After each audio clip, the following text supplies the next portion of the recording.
Hello and welcome to Checking the Vitals, a podcast powered by SpecialtyCare. I'm Todd Schlosser, and joining me today is Dr. Stephen Hwang. In this conversation, Dr. Hwang and I discuss how a great mentorship led him to a career in neurosurgery. We also discuss how pediatrics has its own specific set of challenges, both on the operating room table and in communicating with the patient.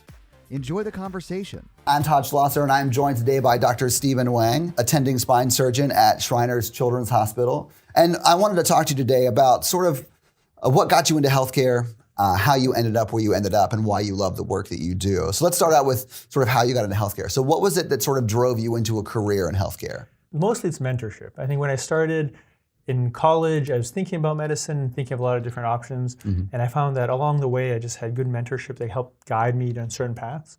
And so I was doing a little bit of research at the time. My mentor was a physician, so I shadowed him a little bit, and I developed a strong bond with him, and then kind of followed on that path. It wasn't, when I started, it actually was the opposite thing of what I was thinking about. My dad's a radiologist. And partly as a rebellious college kid, I didn't want to follow in his footsteps. Sure. I kind of wanted something different. But I found, I really liked it. I really enjoyed it. And I started looking at it more and more, and then found that it was kind of more drawn to it. So was this post-college, you were doing research, and then you had a mentor? During college, yeah. Okay. So during the summers in college and during the certain block time you have. Sure. And I really kind of kept on enjoying it, liked it more, and I found I did better. I had more affinity, I think, for those topics, certainly than economics or other things, concepts I just couldn't grasp as well. Right. So the human body is a much more alluring concept to you than numbers and physics. Yes, sure, I definitely understand that. So as you transition from sort of collegiate life to professional life, how did you make that jump? Did you immediately start a residency somewhere, or? So I went from college, applied to medical school, and then went from there into medical school. Where did you go to medical school? University of Toronto. So I grew up in Canada. So did you? Okay. I did my undergrad at Yale, and then went back to Canada, Toronto for med school. Awesome. And during med school, similarly, I kind of did research in the summers and looked at opportunities, and found a kind of a niche area that I liked, that I found interesting, a subspecialty that kind of I was drawn to. And similarly, I think I had good mentorship. There was a resident that I worked with in the lab, as well as the physician director, that I took call with and really enjoyed taking call and seeing patients. And so that kind of led me down kind of a neurosurgical path. And so I chose to do that as my residency training after medical school. So how long have you been in that neurosurgery, actually practicing it? My training was 6 years. I finished in 2009, and I did 2 extra years of additional fellowship training. Okay. So since 2011, I've been in practice. Okay, so roughly 8 or 9 years. Yeah. Excellent. So when you, I guess, found that neurosurgery was where you wanted to go, is it anything in particular that made you want to work with kids with spine issues, or did you start out with adults? Or I did. So most of my training was adults. We did a little bit of pediatrics. As most training programs require a little bit of pediatric training, so I did a little bit. I really enjoyed it. And then I think similarly, again, that my chairman at the time was doing pediatrics, and I really enjoyed working with him. He was a great mentor. And at the time, he's kind of said, once you think about pediatrics, your personality is kind of, more fit for that maybe in some ways. Maybe I was a little, childish. I'm assuming that was a compliment. Yes, but yeah. I hope so too. But I took it as a compliment. Sure. I don't know what he meant.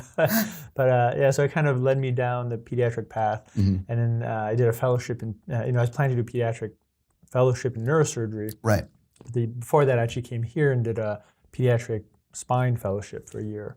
And I found I enjoyed both the spine and pediatrics, so I tried to blend both together a little bit. And when you say here, do you mean Shriners Children's? Shriners, yeah. Okay. I spent a year here in 2009. Yeah. And then you went away and then came back to Shriners? I did, yeah. I went from here I went to Houston for a year to do pediatric neurosurgery fellowship for a year. Okay. And then I came back. I actually went back to Boston to work for about 4.5 years, and then came back here a couple of years ago. So what are some, and I'm sure there are some, probably a lot more than we could talk about in 15 minutes, but what are some of the bigger nuances that are different between an adult patient that needs spine surgery and a child who needs spine surgery? The classic thing is, they say children are not little people, so not to just treat the same pathology as an adult as you would a child. Right. But I think some of the nuance, the big nuance, at least in spine, and I think even in the brain, is growth and development.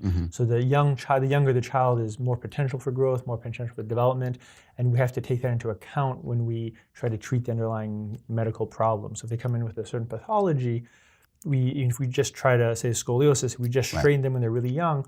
Historically, we found that it leads to all kinds of other problems because their torso may be short, even though they're straight. That leads to a lot of disproportionate cosmetic issues and medical issues. Sure. So those are things that definitely come into play much more in pediatrics than in the adult population. So obviously you have to train for all of those sort of nuances that you have to kind of handle on a case-by-case basis, I'd imagine. Yeah. So can I talk to you about the nuances of when you're talking to the patient? Sure. Because you're talking to someone who's a child, and of course you have their parent there as well. Yeah. So that's got to be a different sort of interaction. Yeah, it's really different. I think it's very important to obviously explain it so the family's comfortable. Yeah. So in both medically and just in simple kind of straightforward terms. Sure. But also try to explain it to the child depending on their age so that they understand it and it makes sense to them. Because obviously then depending on what they need done, sometimes it can be painful. Sometimes they're recovering from the surgery or something. Right. And you want them to at least have an understanding so that they can frame it and hopefully understand why it's necessary. And I'd imagine that you meet with them beforehand to sort of answer any questions that they have. Absolutely, and I realize you're doing this a lot and you have a lot of patients that you touch, which is great. You want to be available to those who need help. Do you have to explain it sort of two different ways to like the adult, the parent in the room, and then the child? Sometimes, I think in most cases, so we have a great team that help us. So obviously the PAs, our care managers, there's a whole team that helps make it manageable. Right. They field a lot of the questions, talk directly to the families on our behalf. But certainly we see them several times, like in clinic, before surgery, multiple times. And I think definitely there's one discussion, especially for a very young child, that's a little more at the adult level, to the parents and the pros and cons, especially a very informed family that wants a lot of the details and the numbers related to it. So there's a very kind of a detailed discussion with the family, the parents. And then there's sometimes a more simplified discussion for the child. And it's often, the best case, that it happens through the parents, so that parents will help redirect some of the discussion we have to explain to the child during the same time. Okay. But it is, sometimes they get it, sometimes they don't, especially young infants. Sure. But we kind of do our best. And we definitely have Child Life and other services that help here as well, that facilitate some of that. So you mentioned, you having a great team that works around you, and I wanted to talk to you a little bit about that team when you're in the actual OR, because you'll have, yourself kind of leading the team because you're the hands of the surgery, and you'll have a perfusionist sometimes, I'd imagine. You have an anesthesiologist, you have an neurophysiologist. So as you're leading that team, obviously there's a lot going on at all times during surgery, but what is it like as the leader of that team when your job is really to do and their job is to inform? Yeah. So is that a struggle? It's not. It's actually, it works very, very smoothly. I think in most circumstances, at least where I've been and where I've worked, the environment I've been in has been very cooperative. So there's, when push comes to shove, there has to be a leader to run things. Just like there's a code or an arrest or something, somebody has to take charge. Sure. But generally here, it's very collegial. So everybody's very supportive. And we have, in particular here, we have, there's certain cases we do that are very stressful, that are high risk, where it may be a very bad scoliosis, or a child may have some spinal cord compression already. And so there's a high chance that they could get worse. And we use every tool we can to make it as safe as possible. Right. But if there's an alert change, like the neuromonitoring changes, or there's an alert that we think that the child may be getting weaker, or they may have neurologic injury to the spinal cord, there's a whole checklist in place here to help to make sure that we don't forget anything. Because that moment of stress and everything's elevated, we want to make sure that all the T's get crossed, everything's covered to make it as safe and help the child recover. That's where the team comes in, where I tend to listen to music in the operating room. Okay. But if there's a moment where the stress picks up a little bit, the nurses know they turn off the music, everybody quiets down, everybody's paying attention. We go through a checklist of things to make sure that everything's covered. Right. We often call in one of my partners and vice versa. Everybody has a different opinion, so we get a different perspective on everything. And really, it's a really good team effort. It's built. It's built in such a way to make the focus on the patient and make it as safe as possible for the patient. But in those high stress moments, have you? And I sort of see surgeons as very cool under pressure, and that may not always be the case with everybody, but that's sort of how I've met most surgeons and how I see most surgeons. So, is that a skill that you develop over time, or is that something that you've sort of always been able to do? I think it definitely comes with experience. Yeah. So I think your stress level and your comfort level managing certain situations changes with that experience. So if the first time you're in a situation where there's a monitoring alert where the electrophysiology is changed and you're worried that the child may have spinal cord compression, it's very scary. And then as you see more and more, become more comfortable, it's still nerve-wracking or still very anxious about it. Right. But you know how to manage it, you know how to approach it, and it's much more methodical. Right. And I think it's similar for any stressful circumstance. With that exposure, the experience, you're just more comfortable managing it, and probably better at managing it.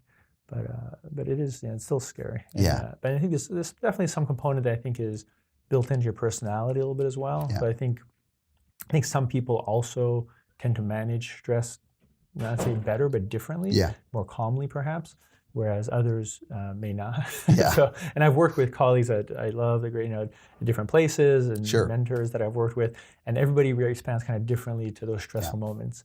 And and I'm sure there's all kinds of crazy stories that you hear about. Yeah. But usually they kind of solve it in their own way. They just have different ways to cope with it. Excellent.